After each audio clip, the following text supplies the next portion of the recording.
Okay, this is going to be the guide for the Drive Devilbliss 3Wheeled Autofold mobility scooter pairing sync for your key fob. This works on both the brands, which are the Easymove and the Autofold. So this technique is going to work for both of them.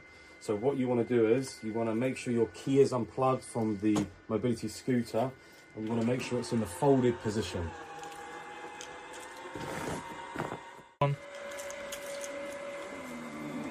So now that it's folded, you can see that my key fob isn't synced. So I'm pressing it, there's a light coming up which is indicating that there's battery and a signal is being taken, but it's not responding to my key.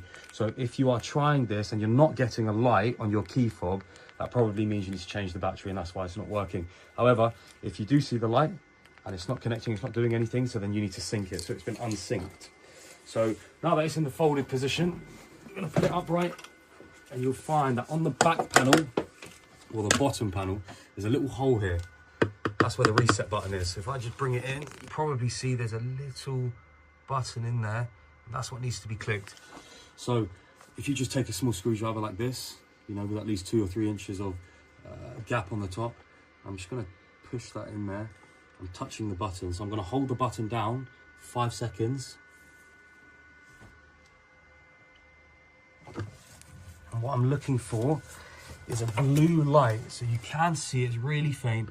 If it doesn't come up, just hold it down again for another 5 seconds until it does pop up. 1, 2, 3, 4, 5.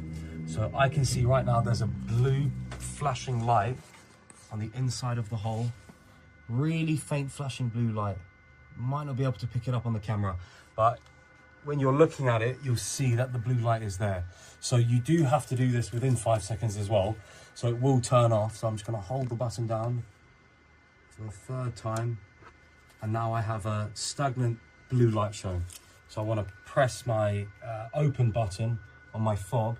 I can now see the blue light flashing. And now when I press the fob, it's synced. Unsync your mobility scooter. What you can do is you can hold the same button for 10 seconds, and that will desync your key fob.